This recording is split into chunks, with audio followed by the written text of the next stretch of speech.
আসসালামু আলাইকুম, ইঞ্জিনিয়ার স্টাডির জন্য সবাইকে স্বাগত। আজকে আমরা ডিপ্লোমা ইন ইঞ্জিনিয়ারিং এর ম্যাথমেটিক্স 2 বইয়ের ফাংশন টপিক নিয়ে আলোচনা করব। তো যেহেতু আমরা আজকে ফাংশন টপিকটা শিখব, তো ফাংশন শেখার আগে আমরা ফাংশন জিনিসটা কি সেটা আগে একটু বোঝার চেষ্টা করি। তো আমি আগে থেকে বোর্ডে লিখে রেখেছি, দেখি যে দুই বা ততোধিক চলকের মধ্যে সম্পর্ক স্থাপন করাকে ফাংশন বলি আমরা। অর্থাৎ এখান থেকে কি বোঝা যাচ্ছে যে দুইটা অথবা দুইয়ের অধিক চলক হতে পারে, এর মধ্যে যখন আমরা একটা সম্পর্ক তৈরি করব, সম্পর্কটা যে সম্পর্কটা দাঁড়ানোর পরে যে প্যাটার্নটা তৈরি হবে সেটাই হচ্ছে একটা ফাংশন। অর্থাৎ এখানে এই ফাংশন বলতে আমরা বুঝতেছি এক কথায় দুইটা চলকের মধ্যে সম্পর্ক স্থাপন করা। তো এই ফাংশনটা কাদেরকে নিয়ে কাজ করতেছে, যে দুইটা চলকের ভিতরে। এখন আসি আমরা চলক জিনিসটা আমরা আগে থেকে জানি, তারপর আমরা একটু চলক সম্পর্কে আবার একটু আলোচনা করি। চলক জিনিসটা কি? চলক মানে হচ্ছে পরিবর্তিত রাশি, অর্থাৎ যেই রাশির মান পরিবর্তন করা যায় সেটাই হচ্ছে চলক। তো আমরা জানি চলক সাধারণত দুই ধরনের হয়, একটা হচ্ছে স্বাধীন চলক আর একটা হচ্ছে অধীন চলক। তো স্বাধীন চলক জিনিসটা কি? স্বাধীন চলক হচ্ছে যেই রাশির মান আমরা ইচ্ছা মতো পরিবর্তন করতে পারি। মানে ধরো আমরা বললাম যে x এর মান আমি ধরে নিলাম যে 2, ধরা যায় আমি আবার বললাম যে না x এর মান আমি 2 ধরবো না, ধরে নিব x এর মান 5। তার মানে এই x এর মান আমি আমার ইচ্ছা মতো করে পরিবর্তন করতে পারি। তাহলে এই xটা হচ্ছে আমাদের একটা স্বাধীন চলক। কিন্তু যখন আমরা এখানে অধীন চলক বলতে কি বোঝাচ্ছে, যেই চলকের মান ইচ্ছা মতো পরিবর্তন করা যায় না, অর্থাৎ সে স্বাধীন চলকের উপর নির্ভরশীল, তাকে বলি আমরা অধীন চলক। তো যেহেতু আমরা এখানে ফাংশন টপিক নিয়ে আলোচনা করছি, এবার আমরা ফাংশনের একটা উদাহরণ বোঝার চেষ্টা করি। যে আমরা যদি এখানে দিই যে এখানে y f of x x plus 8, তো এখানে আমি একটা ফাংশন লিখলাম, ফাংশনের একটা উদাহরণ বোঝানোর চেষ্টা করতেছি। সবাই একটু খেয়াল করি যে এখানে কি বোঝাচ্ছে আমাদের y f of x x plus 8। এখানে দ্বারা বোঝাচ্ছে যে y এর মান যা হবে f of x এর মানও তা, আবার f of x এর মান যা হবে x plus 8 এর মান তা হবে। অর্থাৎ আমরা এই x plus 8 এর মানটাকে y এর মানও বলতে পারি, x plus 8 এর মান f of x ও বলতে পারি। কিন্তু এখানে একটু বোঝার চেষ্টা করি যে আমরা বলছিলাম ফাংশন জিনিসটা কি, আমরা এখানে একটা ফাংশন লিখলাম। ফাংশন হচ্ছে দুইটা চলকের মধ্যে আমরা সম্পর্ক করব। আমরা ধরে নিলাম যে xটা হচ্ছে একটা চলক, yটা হচ্ছে আরেকটা চলক। এই যে দুইটা চলক তাদের মধ্যে একটা সম্পর্ক তৈরি করব। তো এখানে যদি আমরা একটু বোঝার চেষ্টা করি, আমরা বলছিলাম যে চলক হচ্ছে দুই ধরনের, একটা হচ্ছে স্বাধীন চলক আর একটা হচ্ছে অধীন চলক। তো এখানে যে xটা আছে ধরে নিলাম, এটাকে বোঝা যাচ্ছে যে এটা f of x মানে আছে, অর্থাৎ ফাংশনের ভিতরে আমার একটা x চলক আছে। তার মানে এই চলকটাকে আমরা চাইলে আমাদের ইচ্ছা মতো করে পরিবর্তন করতে পারি। মানে মনে করলাম যে আমরা x এর মান 2 ধরতে পারি, 5 ধরতে পারি। তো এই xটাকে আমরা বলতে পারি স্বাধীন চলক, স্বাধীন চলক। এবার আসি অধীন চলক জিনিসটা কিভাবে হলো। দেখো এখানে f of x এর মান হচ্ছে x plus 8, তার মানে x এর মান আমরা যা ধরবো তার উপর নির্ভর করবে y এর মান। কিভাবে? যদি আমি ধরে নিই যে x এর মান 2, তাহলে এখানে দ্বারা হচ্ছে x plus 8, তার মানে হচ্ছে আমাদের এখানে মান দ্বারাই হচ্ছে 10, তার মানে y এর মান হচ্ছে 10। তাহলে যখন আমাদের x এর মান 2 হবে তখন y এর মান অবশ্যই 10 হবে। y এর মান যখন x এর মান 2, আমরা চাইলেই y কে কি বলতে পারি না, 5 বলতে পারি না বা 6 বলতে পারি না। তার মানে এই y এর মানটা x এর উপর নির্ভরশীল, যার কারণে আমরা এই yটাকে বলতে পারি এটা একটা অধীন চলক।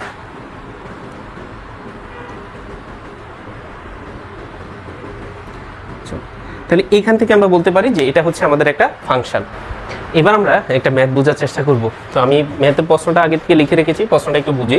যদি y f of x 4x - 7 by 2x - 4 হয়, তবে প্রমাণ করো যে f of x x, অর্থাৎ আমাদেরকে এই ফাংশনটা নিয়ে কাজ করে প্রমাণ করতে হবে f of y ফাংশনের যে মানটা সেটা হবে x। তাহলে আমাদেরকে এই ফাংশনটা নিয়ে আগে কাজ করতে হবে। তো এই ফাংশন থেকে আমরা একটু আগে যে বর্ণনাটা বা যে উদাহরণটা দেখছিলাম, সেই উদাহরণের সাথে যদি আমরা কম্পেয়ার করি, দেখি যে এই y f of x 4x - 7 by 2x - 4 দ্বারা বোঝাচ্ছে এখানে এই মানটাকে আমরা f of x এর মানও বলতে পারি, এই মানটাকে আমরা আবার y এর মানও বলতে পারি। তাহলে যদি y এর মানও বলা যায়, তাহলে আমরা এটাকে যদি লিখি যে y 4x - 7 by 2x - 4, ঠিক একই রকমভাবে একই মানটাকে যদি আমরা লিখি f of x 4x - 7 by 2x - 4, অর্থাৎ এখানে কি বোঝাচ্ছে যে এই মানটা আমরা y এর মানও বলতে পারি, এই মানটাকে আমরা f of x এর মানও বলতে পারি। তো এখান থেকে আমরা এই y এর যে মানটাকে, এটাকে আমরা দিলাম 1 নং সমীকরণ, আর অথবা এটাকে সমীকরণ না ধরলেও চলে, এই f of x এর মানটাকে আমরা ধরে নিলাম 1 নং সমীকরণ।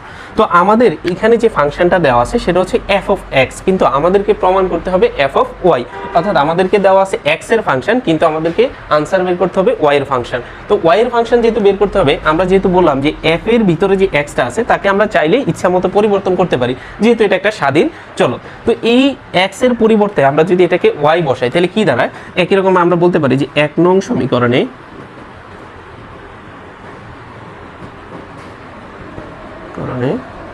এক্স এর পরিবর্তে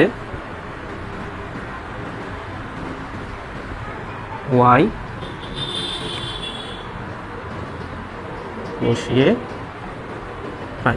তাহলে এখানে আমরা অর্থাৎ যেখানে যেখানে এক্স আছে সেখানে এক্সটাকে পরিবর্তন করে দিয়ে ওয়াই বসাবো। তাহলে কি দাঁড়ায় যে F of Y is equal to 4y minus 7 by 2y minus 4।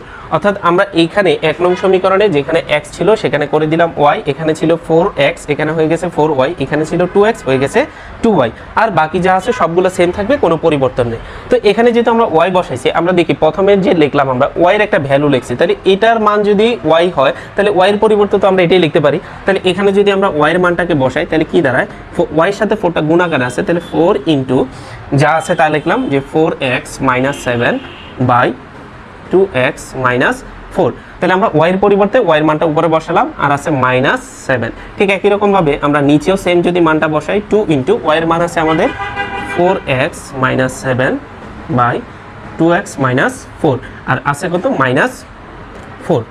তো এবার আমরা দেখতেছি যে এই y এর সাথে 4টা কি আকারে ছিল, গুণ আকারে। যেহেতু আমাদের এখানে ভগ্নাংশটা অনেকগুলো সংখ্যা হয়ে গেছে, এই 4টাকে আমরা চাইলে এটার সাথে গুণ করে দিতে পারি। তো এটার সাথে গুণ করে দিলে আমাদের ক্যালকুলেশনটা একটু ছোট হয়ে যায়। তো আমরা যদি গুণ করি এই 4টা, আমরা মনে রাখবো সবসময় গুণ হলে গুণ সবসময় ভগ্নাংশের উপরে হয়, ভাগ হলে সেটা নিচে বসে। তাহলে আমরা যদি গুণ করি 4কে যদি 4 এর সাথে গুণ করি 4 4 16 আর আছে x মাইনাস 4 7 28 যা আছে তাই, আর নিচে আছে হচ্ছে আমাদের 2x মাইনাস 4 আর এদিকে আছে হচ্ছে আমাদের মাইনাস 7। ঠিক একই রকম ভাবে সেম কাজটা আমরা এই 2টাকে এটার সাথে যদি গুণ করে দিই তাহলে থাকে কত 8x 4 দুগুণে 8 মাইনাস 7 দুগুণে 14 আর নিচে থাকে হচ্ছে আমাদের 2x মাইনাস 4 মাইনাস 4 যা আছে আমরা তাই লিখে দিলাম। অর্থাৎ এখানে এই লাইনে আমরা কি কাজ করলাম, শুধুমাত্র এই 4টাকে ওই এই সম্পর্ক এটা দুইটার মাঝে কোনো সম্পর্ক না, মানে এই দুইটা হচ্ছে গুণের সম্পর্কে আছে, তার মানে এই 4টাকে আমরা এটার সাথে গুণ করে দিলাম আর গুণ সব সময় উপরে হয়। তো এবার এটাকে যদি আমরা একটু ক্যালকুলেশন বাকি ক্যালকুলেশনগুলো করি, দেখি এখানে আমাদের পুরোটা মিলে একটা রাশি, এটা হচ্ছে আরেকটা রাশি। তো দুইটা রাশি আমাদের যখন যোগ অথবা বিয়োগ আকারে এবার ভগ্নাংশ আকারে থাকে তখন সেখানে আমরা লসাগু করতে পারি। তো আমরা যদি এখানে লসাগু করি তাহলে হচ্ছে লসাগু দ্বারা হচ্ছে আমাদের উপরে একটা লসাগু করা যায়, নিচে একটা লসাগু করা যায়। তো আমরা একটা একটা করে করার চেষ্টা করি। নিচে লসাগু হচ্ছে আমাদের 2x মাইনাস 4। তো এটা যদি লসাগু হয়, লসাগুর নিয়মকে আমরা হরের সাথে ভাগ করে, ভগ্নাংশের হরের সাথে ভাগ করে ওই ভাগফলটাকে আমরা লবের সাথে গুণ করব। তো এটাকে যদি আমরা অর্থাৎ ভগ্নাংশের হরের সাথে ভাগ করি তাহলে সেম জিনিস হচ্ছে, সেম জিনিসকে যদি আমরা ভাগ করি ভাগফল হচ্ছে 1। তো ওই 1টাকে আমরা যখন আবার উপরের সাথে গুণ করব, তার মানে উপরের সংখ্যাটাই থাকে, কারণ 1 এর সাথে যদি আমরা 2 গুণ করি 2 থাকবে, 4 গুণ করলে 4ই থাকবে, তাহলে এটাই থাকে আমাদেরকে। তাহলে এখানে থাকে হচ্ছে আমার লসাগুর উপরে যে 16x মাইনাস 28, এতটুকু পর্যন্ত আমরা করলাম। তো ঠিক সেম জিনিসটা এটা আমরা পরের যে রাশিটা আছে তার সাথে আমরা আবার লসাগু করব। তো লসাগু এখানে যেহেতু এই ভগ্নাংশের নিচে কিছু নাই, মানে মনে মনে 1 আছে, অথবা এটাকে আমরা বলতে পারি যে এই ভগ্নাংশের নিচে কোনো হর নেই। তো হর যদি না থাকে লবের সাথে আমরা সরাসরি গুণ করে দিই। তাহলে সরাসরি যদি গুণ করি, এখানে যেহেতু আমাদের সংখ্যা দুইটাকে আলাদা আলাদা গুণ করতে হবে। 2x কে যদি 7 এর সাথে গুণ করি 7 দুগুণে 14x, তারপরে এখানে আছে মাইনাস, এখানে আছে মাইনাস, মাইনাসে মাইনাসে হয়ে যাবে প্লাস, এই 4 কে যদি 7 এর সাথে গুণ করি 4 7 28, তাহলে আমাদের এটা দ্বারা সেম জিনিসটা আমরা সেম ভগ্নাংশের কাজটা আমরা নিচেও করব। উপরে ঠিক যেই কাজটা করছি নিচেও আমরা ঠিক সেম কাজটা করব। তাহলে নিচে আমাদের দ্বারাই হচ্ছে 2x মাইনাস 4। ঠিক একই রকমভাবে এটাকে ভগ্নাংশের হরের সাথে যখন ভাগ করব, ভাগফল হচ্ছে 1, 1 এর সাথে আমরা উপরের লবকে গুণ দিব, লবকে গুণ দিলে যা আসে তাই আসে, আছে হচ্ছে 8x মাইনাস 14। তারপরে হচ্ছে আমরা এই যেহেতু এই সংখ্যাটার আমাদের হর নেই তাই লবের সাথে সরাসরি গুণ করব। তাহলে 4 কে যদি আমরা 2x এর সাথে গুণ করি তাহলে থাকে হচ্ছে 8x। তাহলে এই সংখ্যার আগে হচ্ছে মাইনাস, এই সংখ্যার আগে আছে প্লাস, তাহলে হয়ে যাবে প্লাস মাইনাসে মাইনাস। আবার এই সংখ্যার আগে আছে মাইনাস, এই সংখ্যার আগে আছে মাইনাস, মাইনাসে মাইনাসে হয়ে যাবে প্লাস, আর এখানে থাকে 4, এখানে থাকে 4, তাহলে হচ্ছে 4 4 16।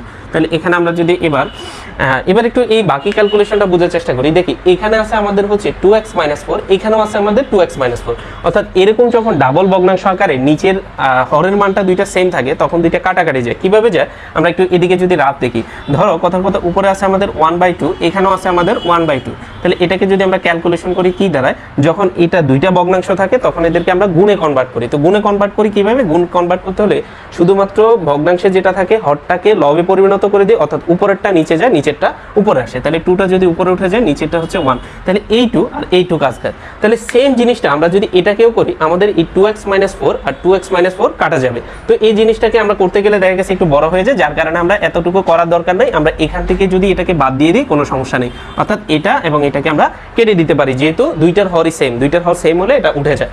তাহলে উপরে আমাদের আর কি থাকে, যে এখানে দেখতেছি আমরা যে প্লাসের 28 থেকে যদি মাইনাসের 28 দিই তাহলে 28 বাদ যায়, আর এখানে আছে 16টা x থেকে যদি 14টা x বাদ যায় তাহলে অনলি 2টা x থাকে, অর্থাৎ এখানে এই 28 আর 28 বাদ যায়, অর্থাৎ আর এখানে কি থাকে প্লাসের 16টা x মাইনাসের 14টা x, তাহলে প্লাসের 16টা x থেকে মাইনাসের 14টা x গেলে আর থাকে অনলি 2x।